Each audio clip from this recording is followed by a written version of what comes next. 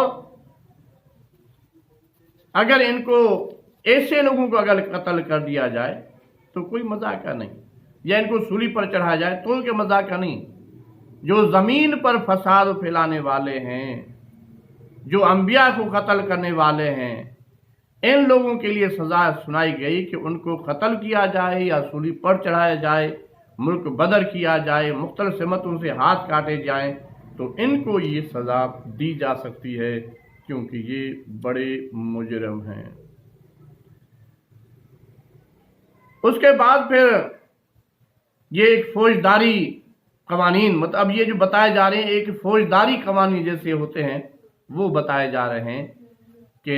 کوئی جرائم ہو تو پھر کیا ہو، والسارق والسارق فاقطعوا ایدیہما، اگر خاتون چور ہو یا مرد چور ہو، چوری کرے تو اس کا ہاتھ کاٹ دیا جائے گا، یہ اس کی سزا سنائی گئی۔ کیونکہ یہ اسلام جو ہے وہ عدالت کا پورا نظام چاہتا ہے، تو اس نظام کے اندر قتل کے بدلے میں قتل ہوگا، اور جو کسی کا ہاتھ کاٹے گا اس کا ہاتھ کاٹا جائے گا، جو کسی کی آنکھ نکالے گا اس کی آنکھ نکالی جائے گی۔ یہ ایک فوجداری قانون ہے، اور اللہ تبارک تعالیٰ نے اعلان فرمایا کہ ان اللہ یحب المقسطین، اللہ تبارک تعالیٰ انصاف کرنے والوں سے محبت کرتا ہے۔ یعنی انصاف یہ ہے کہ جو لوگ اس قسم کی کارروائی کرتے ہیں وہ اس بات کے مستحق ہیں کہ انہیں سزا دی جائے۔ اور پھر اللہ تبارک تعالیٰ نے بہت اہم بات بتائی، وہ یہ کہ وَكَيْفَ يُحَكِّمُونَكَ وَعِندَهُمْ تَوْرَاتٌ فِيهَا حُكْمُ اللَّهِ ثُمَّ يَتَوَلَّوْنَ مِن بَعْدِ ذَلِكَ وَمَا أُولَٰئِكَ بِالْمُؤْمِنِينَ، یہ تمہیں کیسے حکم بناتے ہیں جبکہ ان کے پاس تورات موجود ہے جس میں اللہ کا حکم لکھا ہوا ہے، اور پھر یہ اس سے منہ موڑ رہے ہیں۔ اصل بات یہ کہ یہ لوگ ایمان ہی نہیں رکھتے، یعنی یہ اپنے کتاب پر ایمان نہیں رکھتے، جو احکامات دیے گئے ہیں انہیں وہ قبول نہیں کرتے، اللہ کی کتاب، اللہ کی تنزیل کو کہ وہ مذاق اڑاتے ہیں۔ تو ایسے لوگوں کے لیے کیا ہونا چاہیے؟ ایسے لوگوں کے لیے قرآن مجید میں فرمایا کہ وَمَن لَّمْ يَحْكُم بِمَا أَنزَلَ اللَّهُ فَأُولَٰئِكَ هُمُ الْكَافِرُونَ، جو فیصلے کے دوران اللہ تبارک تعالیٰ کو حکم نہ بنے، اس کے آرڈر کو تسلیم نہ کریں، اس کے قانون کو، اللہ تعالیٰ کے قانون کو سپریم لا تسلیم نہ کریں، تو ایسے لوگوں کے لیے فرمایا کہ فَأُولَٰئِکَ هُمُ الْکَافِرُونَ، اور پھر دوسری آیت میں فرمایا کہ وَمَن لَّمْ يَحْكُم بِمَا أَنزَلَ اللَّهُ فَأُولَٰئِکَ هُمُ الظَّالِمُونَ، وہ ظالم ہیں۔ اور تیسری جگہ فرمایا کہ یہ وَمَن لَّمْ يَحْكُم بِمَا أَنزَلَ اللَّهُ فَأُولَٰئِکَ هُمُ الْفَاسِقُونَ۔ اللہ تبارک تعالیٰ کی تنزیل کو، اللہ تبارک تعالیٰ کے حکم کو چھوڑ کر جو فیصلے کرے، قرآن نے ان کو 3 الفاظ سے یاد کیا ہے کہ یہ ظالم بھی ہیں، یہ فاسق بھی ہیں، اور یہ کافر بھی ہیں۔ پھر چاہے یہ بنی اسرائیل میں سے ہوں، چاہے عیسائیوں میں سے ہوں، چاہے یہ مسلمانوں میں سے ہوں، کیونکہ اللہ سب کا ایک ہے۔ جو آدم علیہ السلام نے جس اللہ تبارک تعالیٰ کی طرف دعوت دی تھی، اسی طرف ہی دعوت حضرت محمد مصطفیٰ صلی اللہ علیہ وآلہ وسلم نے دی، اور اسی لیے آپ صلی اللہ علیہ وآلہ وسلم سے اللہ تبارک تعالیٰ نے خطاب فرمایا کہ پھر اے محمد صلی اللہ علیہ وآلہ وسلم تمہاری طرف یہ کتاب بھیجی جو حق لے کر آئی ہے، الکتاب میں سے جو کچھ اس کے آگے موجود ہے اس کی تصدیق کرنے والی ہے، اس کے محافظ وہ نگہبان ہیں، لہذا تم خدا کے نازل کردہ قانون کے مطابق لوگوں کے معاملات کا فیصلہ کرو، اور جو حق تمہارے پاس آیا، یعنی حضور اکرم صلی اللہ علیہ وسلم خاتم النبیین سید الانبیاء سے اللہ تعالیٰ نے خطاب فرمایا کہ جس طرح ماضی کے کتابوں میں یہ بات موجود تھی، تو یہ کتاب اسی بات کی، اسی نقطۂ نظر کی تصدیق کرتی ہے کہ جب بھی فیصلہ ہو تو اللہ کے آرڈر کو، اللہ کے حکم کو سامنے رکھ کر فیصلہ کیا جائے۔ اللہ تبارک تعالیٰ کی کبریائی سے الگ ہو کر کوئی فیصلہ کرنا یہ کفر کے مترادف ہے، یہ ظلم کے مترادف ہے، یہ فسق کے مترادف ہے۔ اللہ تبارک تعالیٰ نے پھر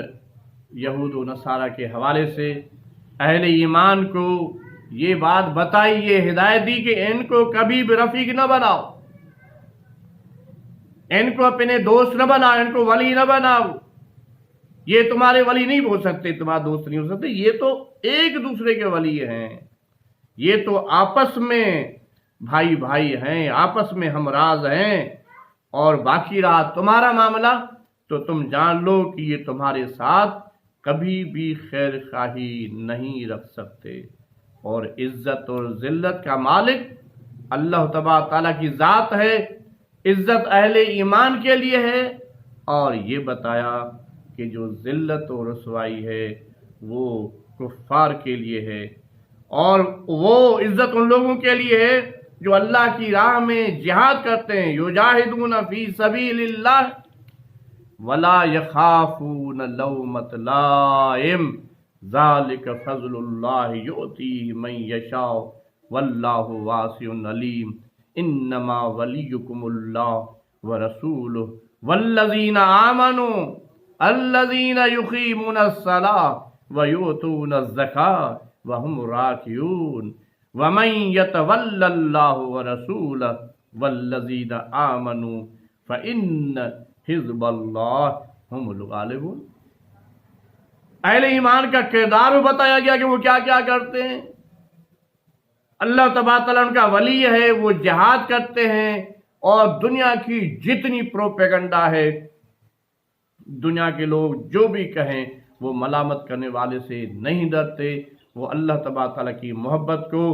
ترجیح دیتے ہیں، حضور اکرم صلی اللہ علیہ وسلم کے ساتھ وفاداری کو ترجیح دیتے ہیں، اور یہ ہیں اللہ والے، یہ ہے اللہ کی فوج، یہ ہے اللہ کا فورس، اور یہی غالب ہوگا، غلبہ ان کے لیے ہے۔ اور یہود کے لیے تو بڑی سزا ہے، اور یہ سزا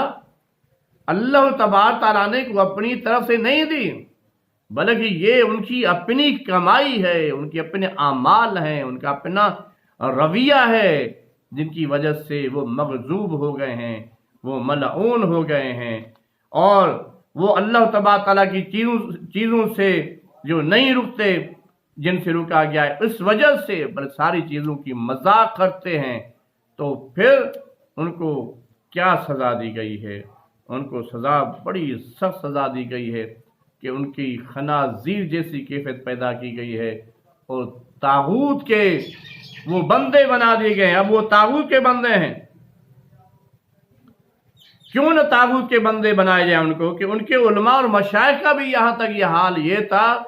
کہ وہ کبھی بھی نہیں روکتے تھے کہ سچ کیا ہے، جھوٹ کیا ہے، حلال کیا ہے، حرام کیا ہے۔ وہ بھی اپنے پیٹ اور اپنے مفاد میں لگے رہتے تھے، اور اسی کے مطابق ہی وہ چیزیں بناتے تھے، وہ پیش کرتے تھے۔ تو ان کا جو یہ رویہ جس میں بغاوت تھی اور کفر تھا، تو ان کے لیے کیسے اللہ تبارک تعالیٰ کے ہاں کوئی انعام، کوئی مغفرت ہوگی، کوئی سیدھا راستہ ہوگا؟ اللہ تبارک تعالیٰ نے اعلان فرمایا کہ واللہ یحب المفسدین۔ یہ یہودیوں کا کردار، جو فساد پھیلانے والا کردار، یہودیوں کا کردار کیا رہا؟ ماضی میں بھی، حال میں بھی، دائیں بھی، بائیں بھی، مشرق بھی، مغرب بھی، یہودیوں نے ہمیشہ فساد پھیلانے والا کام کیا ہے۔ اس لیے قرآن مجید نے یہ اعلان فرمایا کہ واللہ لا یحب المفسدین۔ یہ تو کہتے ہیں کہ ہم اللہ کے چہیتے ہیں، اور نعوذ باللہ ہم اللہ کے بیٹے ہیں، لیکن اللہ تبارک تعالیٰ اعلان فرماتے ہیں کہ میں انہیں پسند ہی نہیں کرتا۔ جو میری زمین پر فساد پھیلائیں میں انہیں پسند ہی نہیں کرتا۔ اور پھر حضور اکرم صلی اللہ علیہ وسلم کی طرف خطاب ہوتا ہے کہ یا ایھا الرسول بلغ ما انزل الیک من ربک۔ آپ صلی اللہ علیہ وسلم سے خطاب ہوتا ہے کہ ایک پیغمبر، جو کچھ تمہارے رب کی طرف سے نازل کیا گیا ہے وہ لوگوں تک پہنچاؤ۔ گویا کہ یہ بات کلیئر کر دی کہ پہنچانا آپ کی ذمہ داری ہے۔ جو یہ ہیلے بہانے کرتے ہیں، یہ جو مختلف چیزیں کرتے ہیں، یہ کرتوت ان کے اپنے ذمے ہوں گے، اپنے لیے کماتے، اپنے جو کچھ کرتے ہیں اپنے لیے کرتے ہیں۔ آپ کا کام وما علینا الا البلاغ والی بات کے پہنچا دیجیے۔ باقی ان میں سے جو لوگ کھٹ کر آ جائیں، کوئی بھی ہو، ان الذین آمنوا والذین ہادوا والصابئون والنصارى من آمن باللہ والیوم الآخر وعمل صالحا فلا خوف علیہم ولا هم یحزنون۔ کوئی بھی ہو، ایمان والوں میں سے ہو، یہودی میں سے ہو، صابئی میں سے ہو، نصارہ میں سے ہو، جو بھی سچا کھرا پکا ایمان لے آئے اللہ پر اور آخرت پر، اور عمل صالح، اچھے اعمال کرے، اللہ کی بندگی والے، حضور اکرم صلی اللہ علیہ وسلم کی تابع داری والے، قرآن کو ماننے والے اعمال کرے گا، تو پھر اس کے لیے کوئی خوف نہیں ہے اور کوئی حزن نہیں۔ اللہ تبارک تعالیٰ نے پھر ایک نئے پیرائے میں بنی اسرائیل کو دعوت دی ہے حق کی طرف۔ اعبدوا اللہ ربی وربکم وربکم انہ من یشرک باللہ فقد حرم اللہ علیہ الجنۃ ومأواہ النار وما للظالمین من انصار۔ اللہ تبارک تعالیٰ نے عیسیٰ نے اپنی قوم کے جو الفاظ کہے، انہی الفاظ کے اندر کہ اللہ تبارک تعالیٰ آپ کا بھی رب ہے اور میرا بھی رب ہے، اور اس کے شرک کا جو رویہ ہے یہ غلط ہے، یہ جہنم کی طرف لے جاتا ہے۔ اور پھر ایک نئے پیرا میں یہ بات دہرائی گئی کہ مسیح بن مریم اس کے سوا کچھ نہیں ہے، کہ بس ایک اللہ کے رسول ہیں۔ یہ جو تمہارا عقیدہ ہے، یہ جو تمہارا فکر ہے، یہ جو تین خداؤں کا فکر ہے، یہ دو خداؤں کا فکر ہے، یہ خدا کے بیٹے کا فکر ہے، یہ سب غلط ہے۔ اور یہ جو تم غلو کرتے ہو، یہ غلو غلط غلو ہے۔ اللہ تبارک تعالیٰ اس غلو کو پسند نہیں کرتا۔ جس کی جو حیثیت ہے انبیاء علیہ السلام، یقیناً اللہ تبارک تعالیٰ کے ایک خاص بندے ہیں، خاص نمائندے ہیں، لیکن وہ الوہیت پر، وہ معبودیت کے درجے پر نہیں ہیں، بلکہ وہ اللہ تبارک تعالیٰ کی مخلوق ہے۔ یہود پر اللہ تبارک تعالیٰ کی طرف سے لعنت کی گئی۔ جب ان کے رویہ ایسے کرتوت سامنے آئے، سیاہ کرتوت، ہمیشہ ایسے کرتوت کہ کراہت والے، بے علمی والے، جہالت والے، تو بنی اسرائیل میں سے جن لوگوں نے کفر کی راہ اختیار کی، ان پر داؤد علیہ السلام، عیسیٰ بن مریم کی زبان سے لعنت کی گئی۔